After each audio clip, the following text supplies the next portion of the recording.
Nigeria's market did something investors cannot ignore. The NGX crossed historic 200,000 mark. Then within hours of trading this week, over 1.4 trillion naira was wiped off the market. At the same time, the naira is holding steady. The CBN also announced a major FX policy shift, and yields remain elevated even though we've seen massive rally on equities. So here's the big question. Are we witnessing a game-changing moment for the naira and the broader economy? Is this simply a healthy pullback in a strong bull market or early signs of a turning point? Or are we walking straight into classic pre-election risk? So in this episode, we break it all down, what it all means for your portfolio and the practical moves investors should be considering right now. And to discuss all of this, I'm beyond delighted to be joined by Oladipo Ajayi. Oladipo Ajayi is head fixed income and vice president at Chapel Hill Durham. Dipo, always a pleasure to have you. Yeah, good evening. Thank you very much for having me, Dr. Tony. All right. Welcome, everyone. If you are new to this channel, this is the place to be. We provide financial market analysis to break down what's happened in the financial market, both locally and globally, and we provide context for investors and actionable points. So please like this video, hit the notification bell, and subscribe to the channel. Right, Deepo, let's look at what's transpired in the equities market last week. So the NGX crossed the historic 200,000 points. The all share index, as we speak, has about 29% year-to-date return.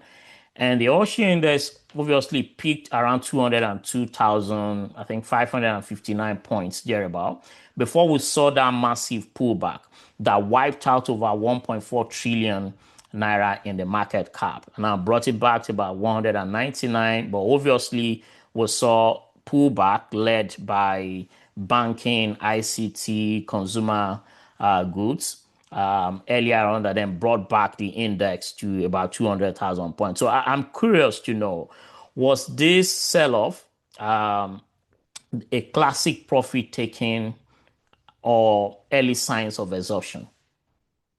Yeah, thank you very much. I think it's basically a point of investor coming to market to actually take profits. Okay. When you get there's some psychological figure that you get into the markets and markets react. You imagine rates want to cross 16% or a big figure. When you are trying to cross a big figure, there's that psychological level, and I think that Yes. also impacted what we noticed at the NGX markets. And if you remember vividly, sometime in 2023, the ASI All Index was trading around 57, I think it was about 56,000. And we've seen a market re-rated aggressively between then and now. And we've seen a lot of reforms in the market, bank recapitalization, FX harmonization, and subsidy removal, energy subsidy removal to some extent. And I think these are some of the catalysts that has driven market to where we are currently. And a lot of investors that want to come to your market, they want to come to an open market where it's purely dictated by both sound policies and forces of demand and supply. And I think that's exactly what has been actually dictating the market. Sometimes towards the end of last week, we saw GT Bank rallied aggressively to around 120 levels. And also Zenith Bank actually crossed the 100 mark and traded comfortably at around 113. And when you look at some of these names, sometimes maybe about 18 months ago, they were in the market trying to do more like the IPO. Zenith came to the market at 36, GT around 44.5 thereabout. And we've seen that aggressive move in the valuation of some of these names. So imagine someone that's holding GT Bank at 44, and the instrument now peaked around 120 something naira. Of course, you feel that this will not be a bad time for me to actually catch in some profit from this name, and also knowing fully well that the market ASI just crossed the 200,000 mark. So that Yes. psychological figure actually also led to the reason why we saw some of those actions and the reason why market actually felt the pain was because the activity was seeing notable names and names with big capitalization. The GT Co was affected, Nigerian Breweries was affected, MTN was affected, Wema Bank was affected, and we also noticed that also in international breweries. And these are more like high capitalized stock in the market, and that's one of the reasons why you notice that huge and sharp drop in some of those names. And like you also mentioned, we saw a bit of pullback by the end of the week. The market pulled back to 200,000 and 913 Points. levels. But when you compare that to at the peak of that 202,000, of course, it means that we are still behind that. But one thing about market that I know, market has memory. Market has recorded that as in its memory. So it means that it's easy for market to test that To level test those back levels again. comfortably. Yeah. Okay, but Dipo, one thing that, because we operate in a global market, and obviously here we also, cater to both local and, foreign investors, and we look at what happens globally. So since the beginning of the conflict in the Middle East, the global market has lost about $7 trillion. All right. So I'm curious to know, are we having a taste of what's happening globally? But you seem to suggest that this is just merely profit taking. Yeah, exactly. It's just merely a profit taking because if you notice the remainder parts of the week, we saw a bit of activity in the markets. Although market gained, but maybe marginally throughout the week. And it also means that there are renewed interest in the market. There's a lot of people that are still staying on the stand, like waiting for market to retrace to a level that sounds more comfortable for them to actually come to the market. When you look at the rate at which market has moved, a lot of people miss that rally. And a lot of people are just warming themselves back into the equity market. Some of those people, they were born in 2008, they still have that memory. That stuff still fresh in their memory. But now that they are getting clarity, at the time, a lot of people were thinking, oh, is a flash in the pan? A lot of people will still soon get their hand bumped. But now that people are seeing that the market is being driven by fundamental and beyond the speculative activity that happened around 2007, 2008. And I think these are some of the reasons why we've been seeing a bit of interest in the market. As we speak currently, we are currently seeing more participation on the local side than the foreign side in the market. Oh, okay, we'll get to talk about that because that's not the feelers I have. Let's talk about what's transpired in the FX window. So Naira, held remarkably steady in the FM window around 1,381 to 1,388. Then power market premium also narrowing to about 1,405. I mean, between 1,405 to 1,420. And yesterday, or I think it was yesterday thereabout, the CBN then made that policy shift, scrapping the cash pooling rule entirely. Previously, international companies were asked to repatriate only, half within 90 days. So my question is the economy ripe for this type of policy shift? And is this the next major FX liberalization step that will finally cement Naira stability, boost reserves, and could this expose Naira to bigger swings, especially if global oil prices reverse? Well, for me, I think it's a good one on the part of the Apex Bank. And if you look at that policy critically, it's more of a capital control policy. And what that does to investors is that it actually limits the level at which investors want to come to your market when there's capital control. I don't want to go to an economy where I push fund into that economy, but when it's time for me to actually repatriate fund, I now find it very difficult. And I think that's one of the reasons why you are seeing most of these IOCs actually leaving the Nigerian shore and looking for better destination for investment opportunity. And one of the things that most of these other countries are using to actually lure them in is some of these great policies that could actually help them actually thrive in their businesses. And so when you have policy like that in place, it limits the level at which you attract inflow of investment to your economy. And don't forget that the best way to actually drive any economy is FDI. We remember when MTN came into Nigerian markets many years ago, and they came into the markets, and between then and now, we can all attest to the level of improvement that they have done in Nigerian economy.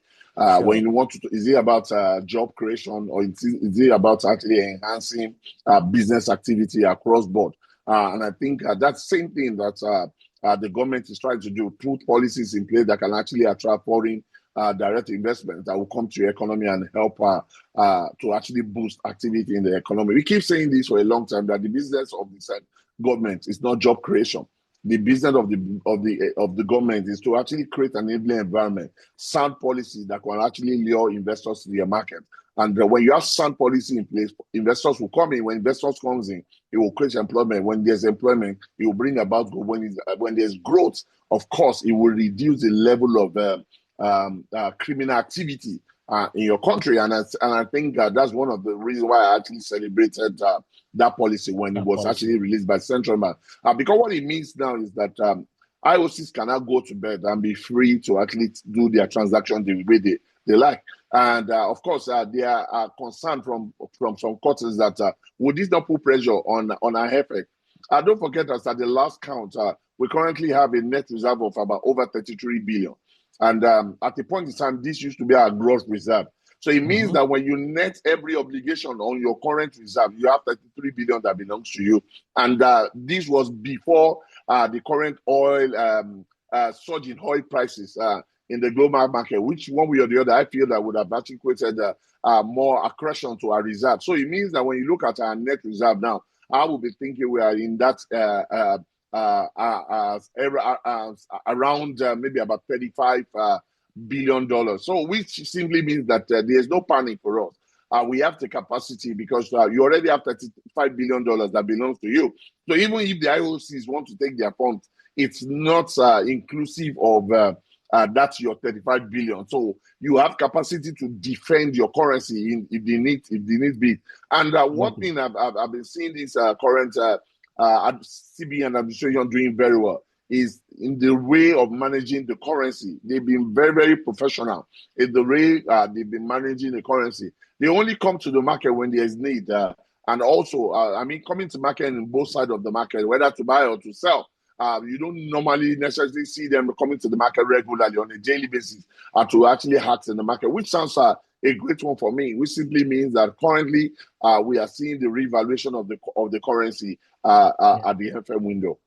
Yeah, but Dipo, people, the watchers and analysts could say that even with this liberalization, the CBN during that MPC meeting announced that the gross reserves was, tops of $50 billion. And then you're saying now that we have net foreign reserves of about $33 billion. So even with the $33 billion net reserves, with the gross reserves about $50 billion, higher oil inflows, the FX liberalization, why isn't Naira strengthening meaningfully? Is it a structural issue rather than a liquidity issue?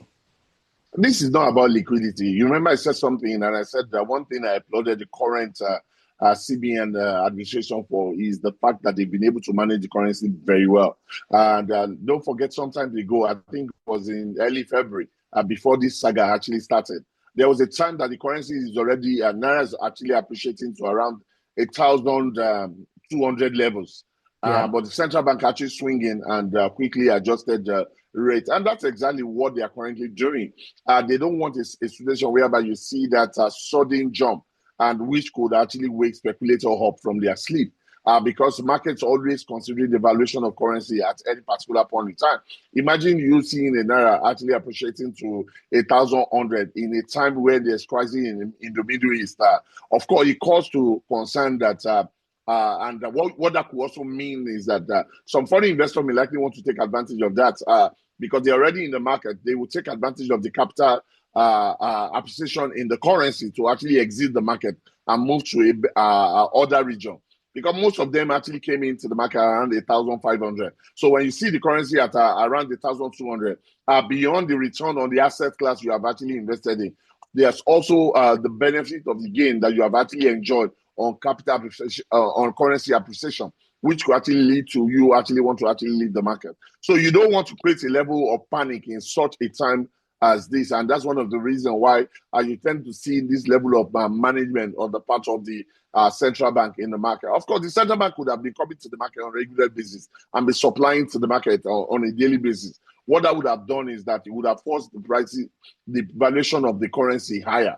But is that what we need in a time like this? And I don't think so. I think this is a time where we need the market to actually trade firmly and trade independently. And when there's need for the central bank to actually come to the market, of course, they know when to come in to actually bail out the currency. And that's exactly what they've been doing. So I feel currently where the currency is trading, and even we need to even celebrate the central bank in time like that, because when you see this level of volatility happening globally, you would have expected the currency to have depreciated to around 1,500 region.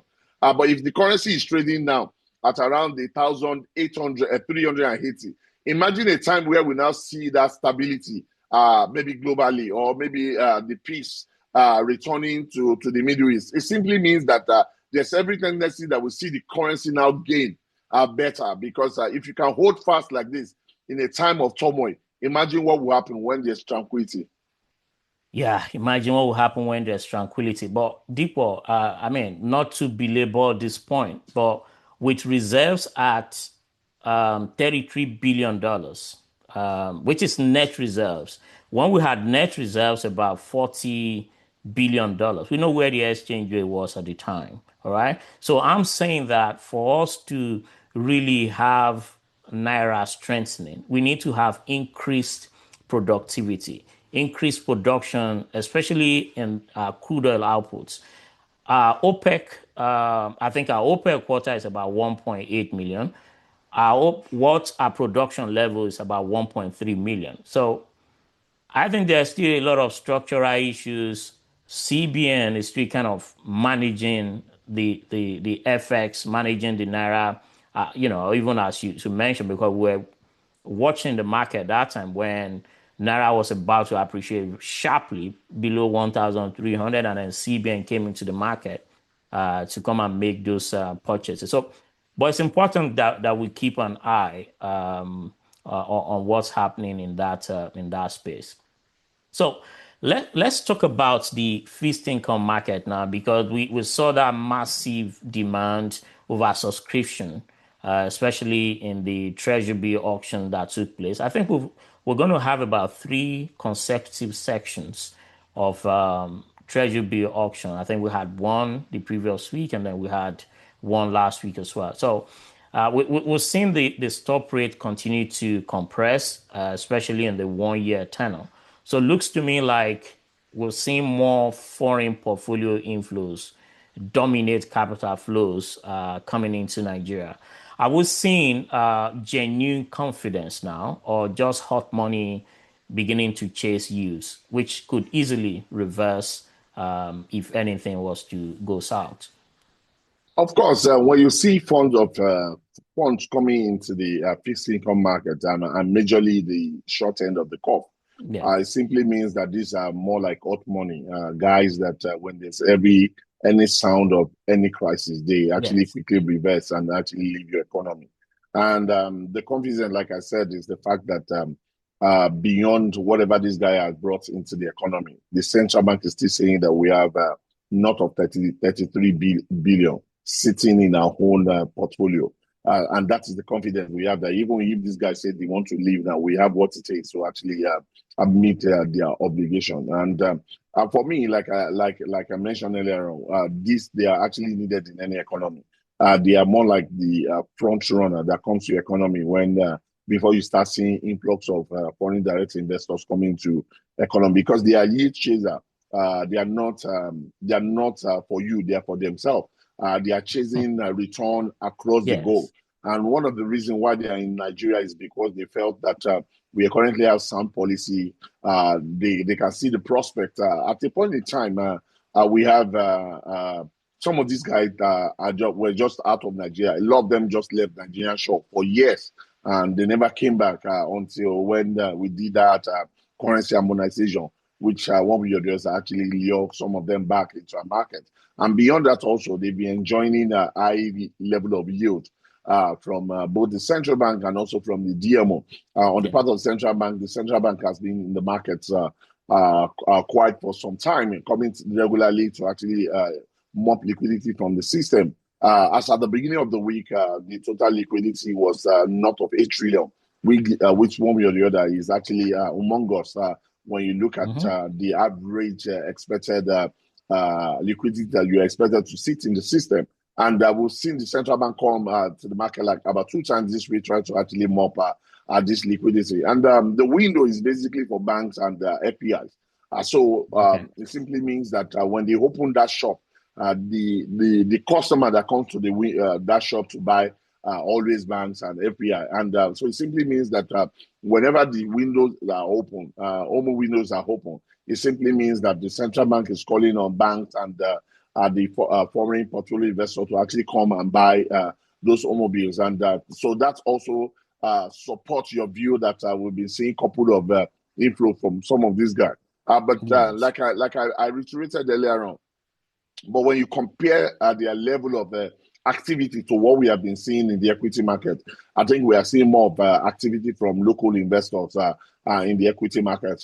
You saw lofty policy from Pencon at a point in time when they increased allocation of pension guys to the equity market, and we've seen how that has one way or the other drive activity in that segment of the market. So all in all, foreign investors, they are portfolio investors, they are still very much in the market, and they are still very much participating both in the OMO window and also in at the NCB window.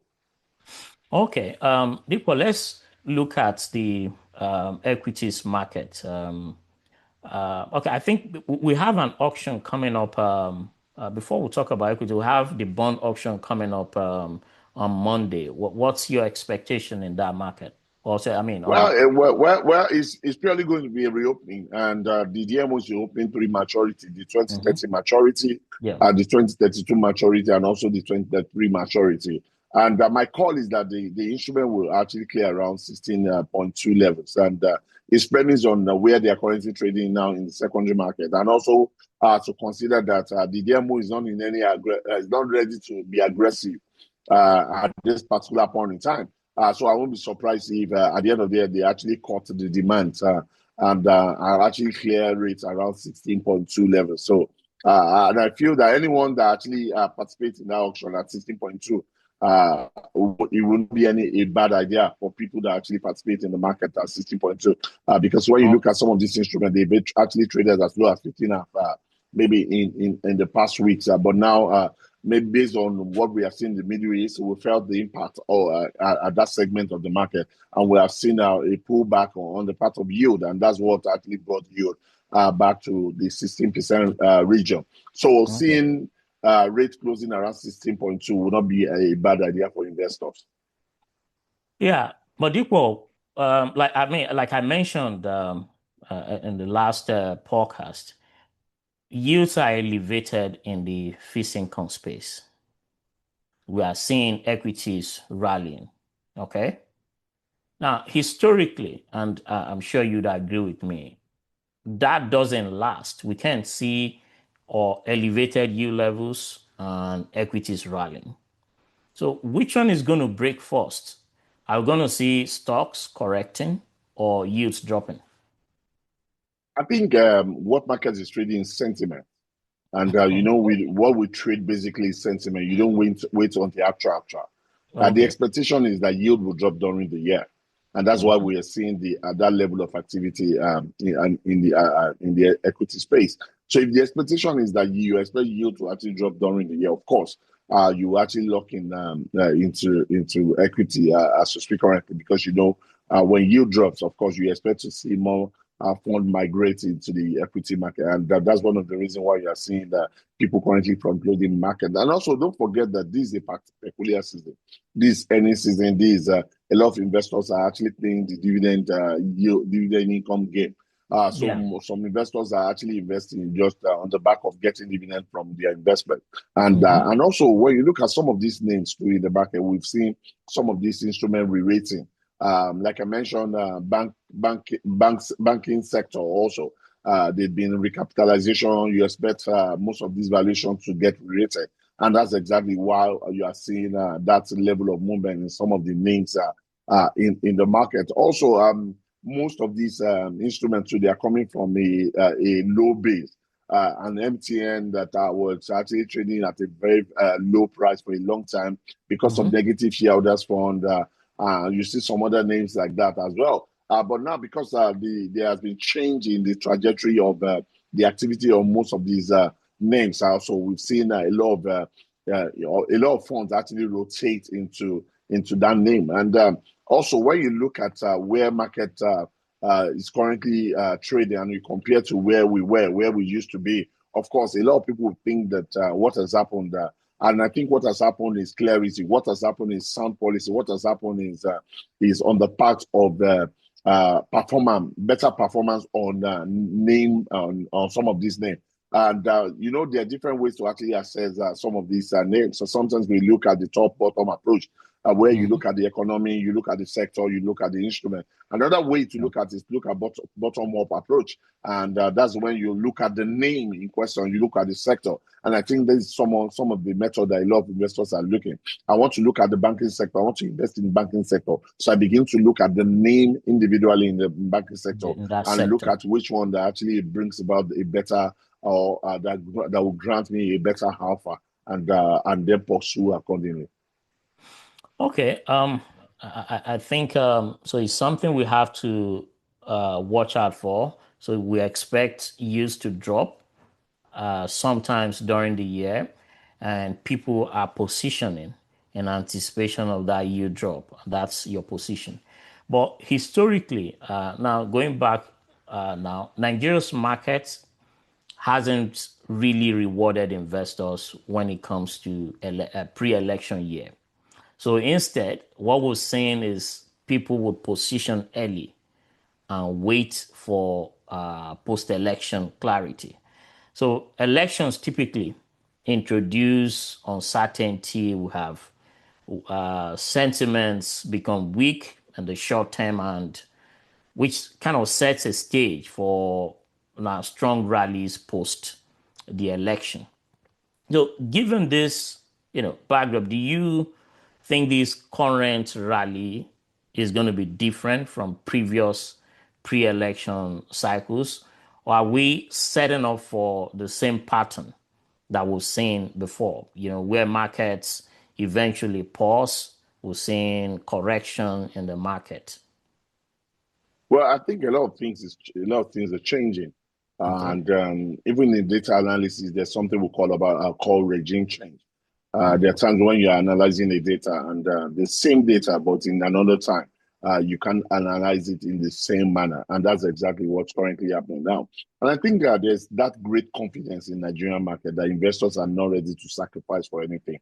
That people are of the view that there's clarity. People are of the view that there's no looming or expected crisis that can actually impact what is currently happening in the capital market.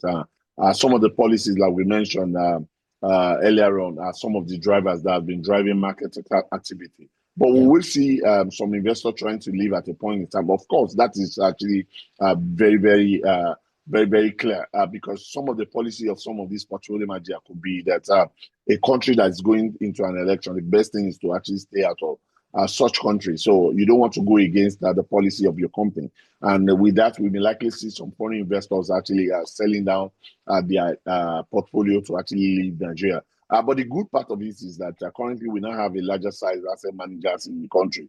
The insurance company, they are a very big player in that segment of the market. Like I mentioned earlier on, also at the PFAs now, they are deep pocket guys that can take some of these risk, and also I will be seeing a lot of participation on the part of the HNIs as well.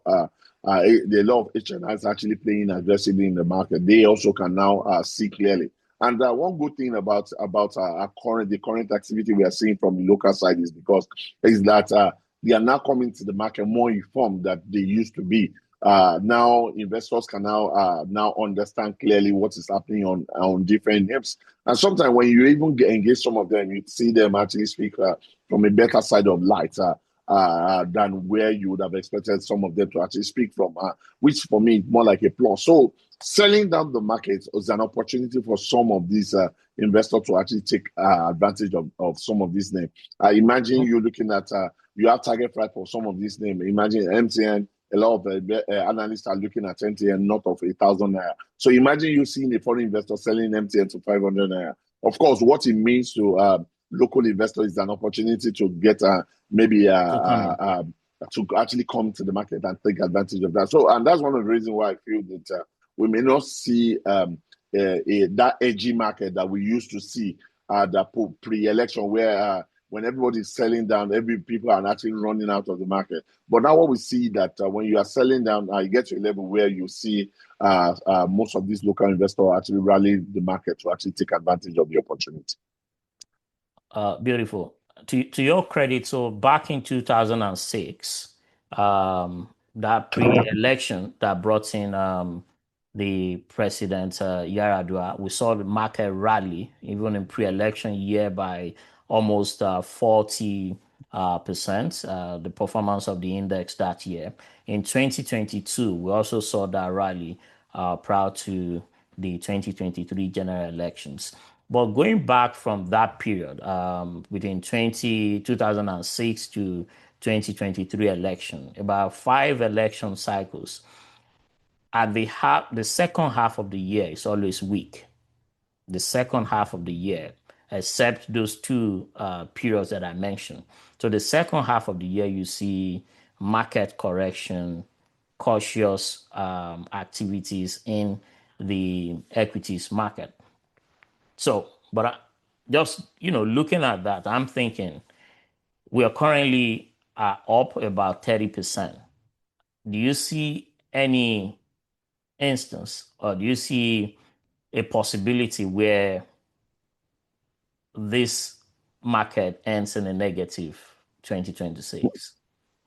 I don't think there's anything like that. I don't even see a possibility that the market will actually close less than 29%.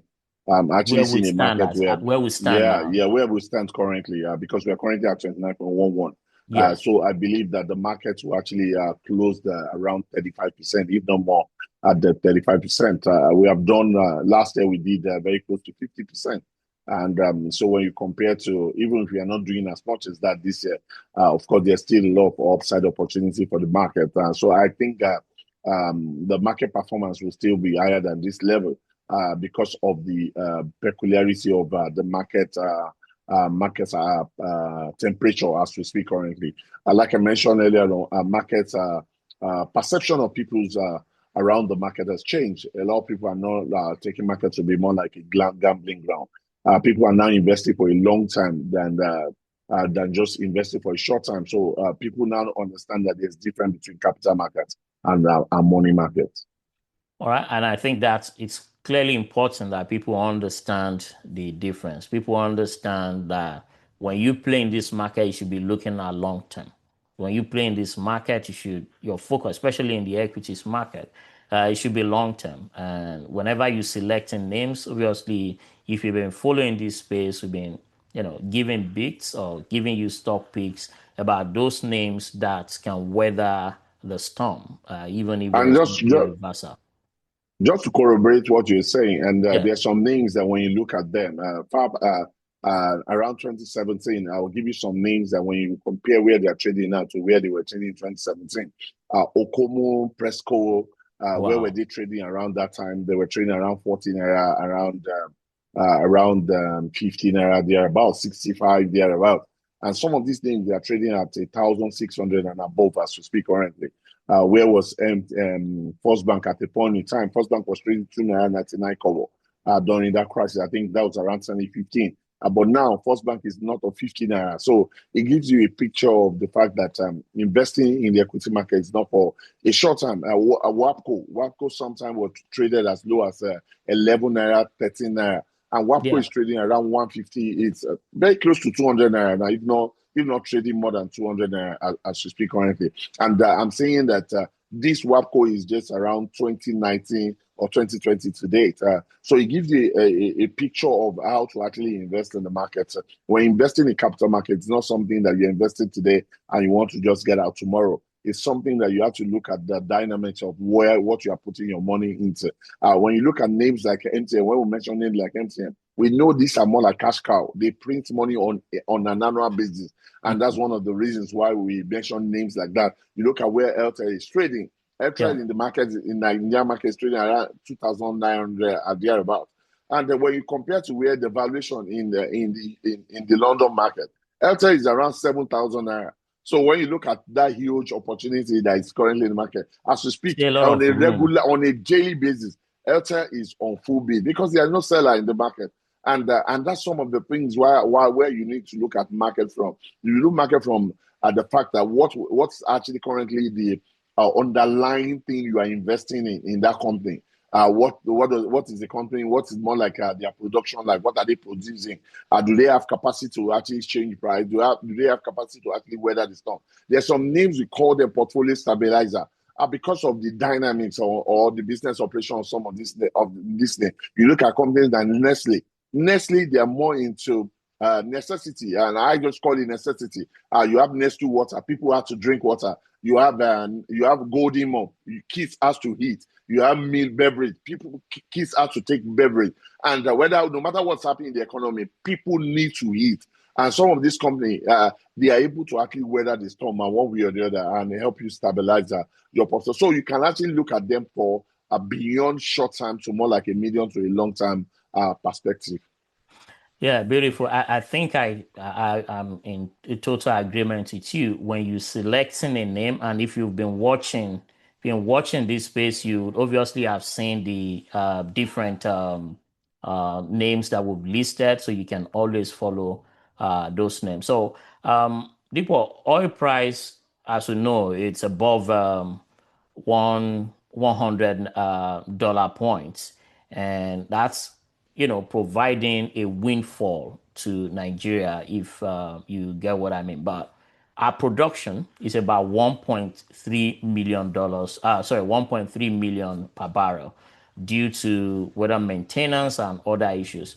Now, is this a blessing for Nigeria or a double-edged sword if higher prices reignite inflation and hit households?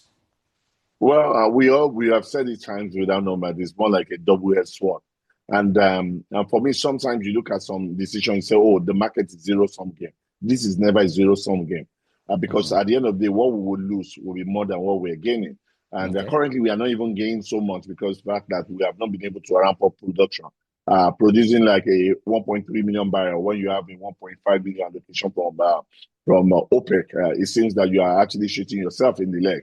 It seems that we've not been able to actually maximize the current high prices in the oil market. But however, currently we heard that from the managing director of NNPC that we should be expecting another 100,000 barrel actually hitting our output anytime soon. The That will time just frame is take it that to 1.4. so the $100,000 is from a separate OPL. So it's not from existing. So it means that by the time they complete the maintenance on the current line and you actually open up, there's every tendency that we produce. At the point in time, we were producing over 1.5 million barrels sometime last year. And when Okay. you understand that the dynamics of that industry, you need to actually maintain some of these assets so that you don't get to a level where they will perform suboptimal. And that's one of the reasons why you see them actually shorting out some of these lines to actually carry out maintenance, which is actually a better one. But just that the concern is that they come in at the wrong time, because this would have been a time where we would have been maximizing Yeah, it the would have been a high blessing. high oil price in the market. And one of the reasons why I said it's not zero sum game to us is because Nigerians are actually losing a lot on the other side of the window. Just last week, this week, early this week, I bought fuel worth of 120,000 in my car, and it's not even it didn't even actually fulfill of the car. And this is a car that on average with about 60,000 naira would have been able to fuel the car. So it can tell you the level of increase that we've seen in terms of pump price. Of course, we know that it's not actually peculiar to Nigerian space, but however, we're also looking at it from that perspective that if we have allowed, or we are currently enjoying the other side of it to a full extent. Imagine Nigeria producing like a 5 million barrel per day, and oil Yeah. price actually has surged to that level. No matter what is happening, you know that it's just a matter of time. But time this actually cools down, we'll be able to actually utilize the excess we have gained over that period of time to actually help to actually stabilize the country and actually correct the market dynamics. But currently, and the pain is more than the gain, and that's one of the reasons why I say it's never a zero sum game. The net is net pain to Nigeria. A lot of people are actually currently complaining the take home will not take people home anymore because your real income has actually dropped. The standard of living of people has actually depreciated between February 28th and now, and that is not their call, and it's not their call. It's something they cannot control. It's Yeah, this time. uncontrollable factor. You understand that, and they just need to actually live with it. And it's not a time that you want to actually put pressure on the employer to actually increase salary, because on their part too, cost of running business actually gone up. So it means that one way or the other will also affect the bottom line on the part of employers as well. So when you sum all these things together, you'll see clearly that it's more like a net loss to us. Of course, some countries are currently enjoying this, and it's more like a net gain to some country. When you look at a country like Russia, Russia is currently basking in the euphoria of what's currently happening. They are currently enjoying it. Yes. Even their enemies are currently coming to them that will you open your reserve to actually sell some of this oil to us? And so it means that, but for us, we are not enjoying it in the fullness. And that's why I said it's not a net gain to us. Yeah, I think there are a lot of issues that we can look at there, Deepo. Now, chances are that inflation will come back with crude oil. I mean, pump price haven't gone up by almost maybe 60% or more than that since this Iran crisis started. We were looking forward to MPC for the cutting rate, but that's probably not going to happen now if this continues. And probably, I don't know if you agree with me, it does appear that analysts keep saying the Strait of Hormuz that the crude oil that passes through the freight of crude oil that passes through the Strait of Hormuz is just about 20%. And I'm asking, where's the remaining 80%? Right? Does appear that the Strait of Hormuz is actually more significant than that 20% that we've all been talking about. I think it's more like the Pareto law. Maybe the 20% is more significant than the 80% that we're talking about. Because if with this just 20%, we are feeling this heat, imagine that it's more like it's up to 80% that's passing through that the Strait of Hormuz. It means that by now we would have been buying at a pump price of like close to 3,000 per liter. And that's one of the reasons why we are calling on all warring parties to come to the table. Because what they are currently doing is not only impacting them only directly, it's impacting the global economy. And that currently we are in a global world, and also the contagion effect of whatever is happening in the US that we may likely be feeling, and that's exactly what's happening. So the warring party should just come to the table and actually find a lasting solution so that people can actually breathe the good ahead. Yeah, so sticking with this pre-election year that we've been talking about, Deepo, do you see any potential risks. Obviously, we're expecting that we'll see spike in government spending, borrowing. We've seen that full FS liberalization for oil firms come into play. How do you see all of this playing out in terms of Naira stability and inflation in the months ahead? Well, I think the monetary policy guy mentioned some of these things as one of the reasons why they've not been aggressive on actually cutting rates. Okay. In the year pre-election, you need to be very cautious with your monetary policies. You don't want to embark on policy somersault because of the action or reaction from or the outcome of your decision to actually aggressively cut rate. And in a pre-election year like this, you expect to see huge level of spending on the part of the government and beyond the government as well. Because it's a year where the government needs to show their report card to the people for them to actually get re-elected. And that is the year where you see them trying to ramp up many of these outstanding projects. And what they do is that they pump money to the system to actually ensure that some of these projects are completed. And this one way or the other will likely fuel inflationary pressure. And beyond that as well, is you tend to see election spending, which is the norm globally.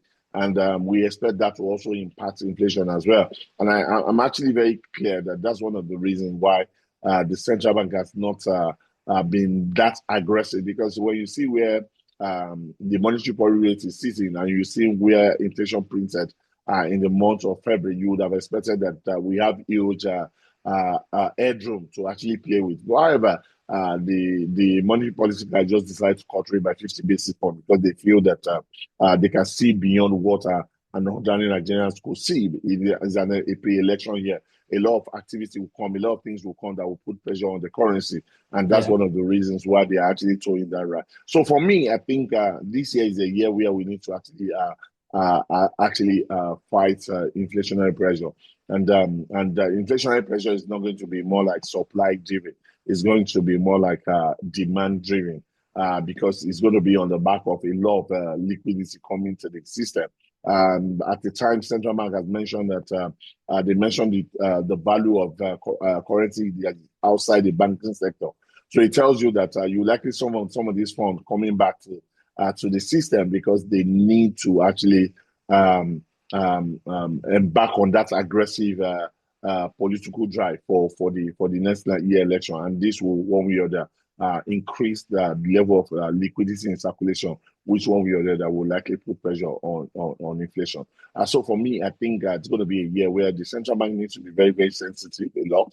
It's going to be a year where the central bank needs to actually ensure that they actually put up a lot of policies that could help actually curb this.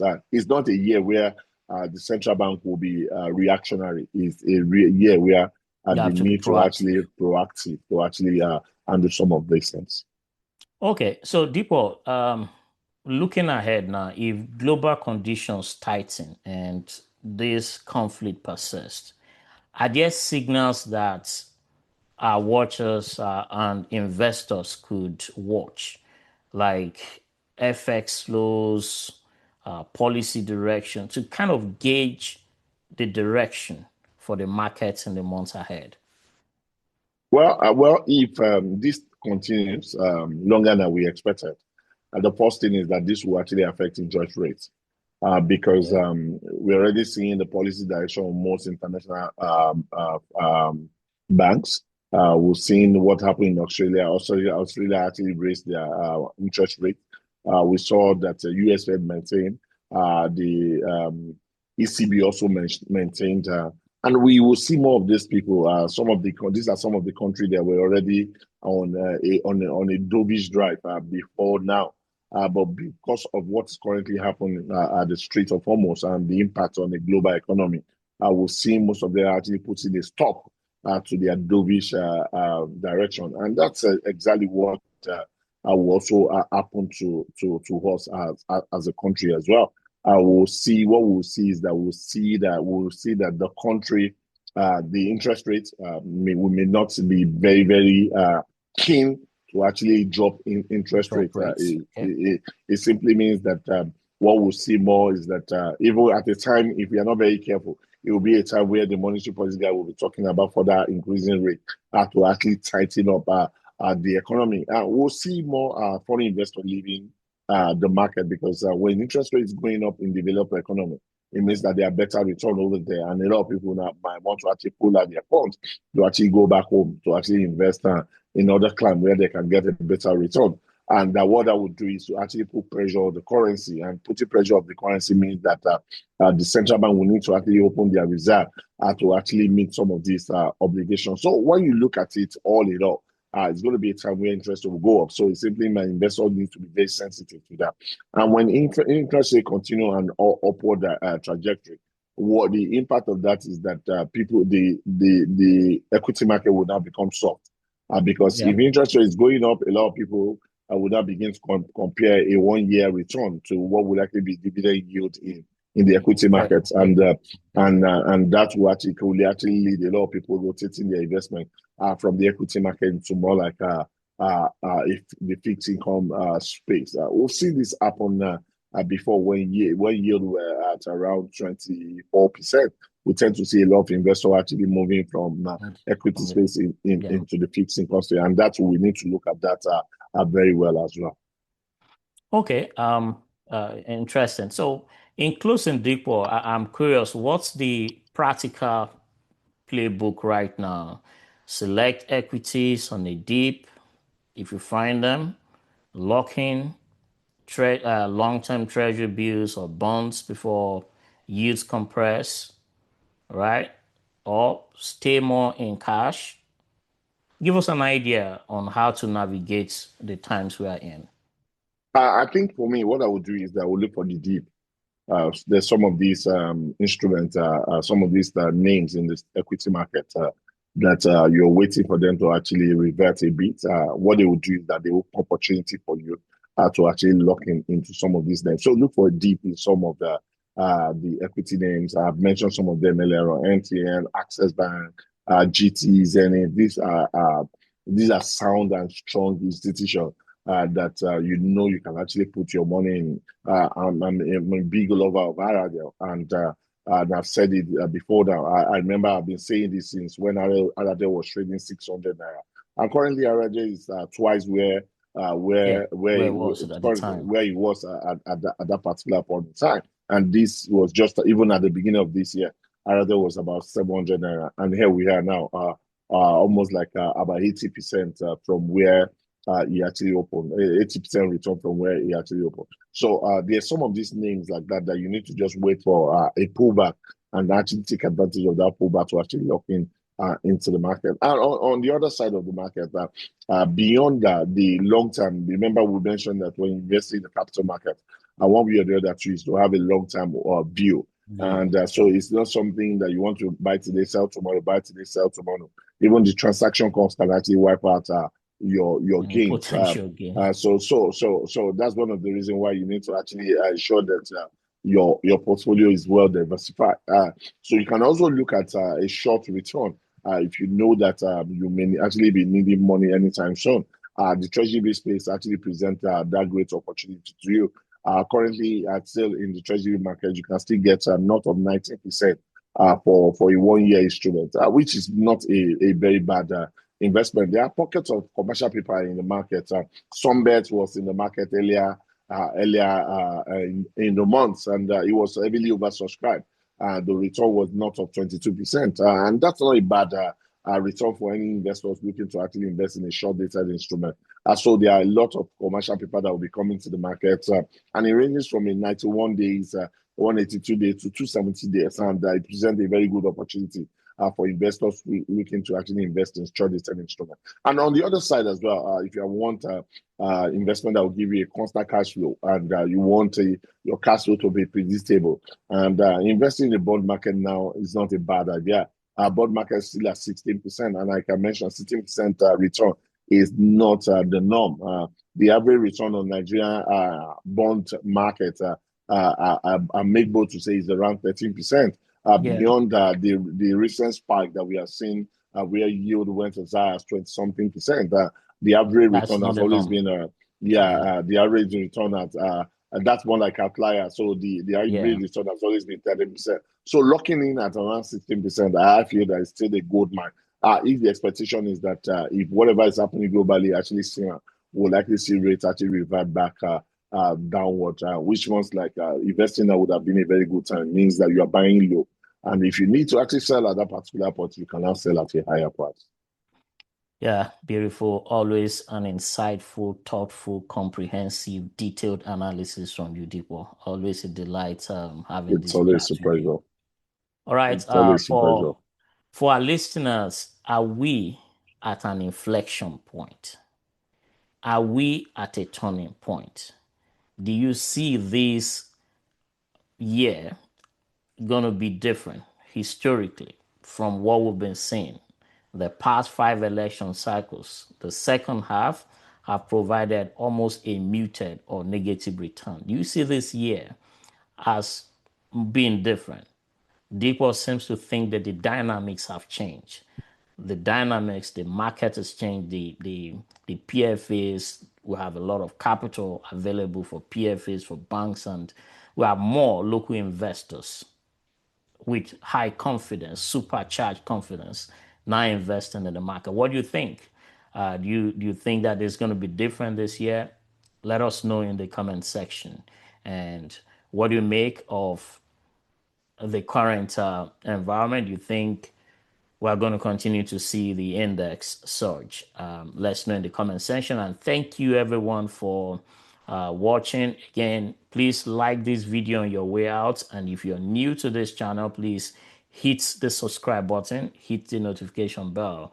We're here every weekend providing analysis of the financial markets and providing context for investors on actions to take to create wealth this year. So thank you, and we are out.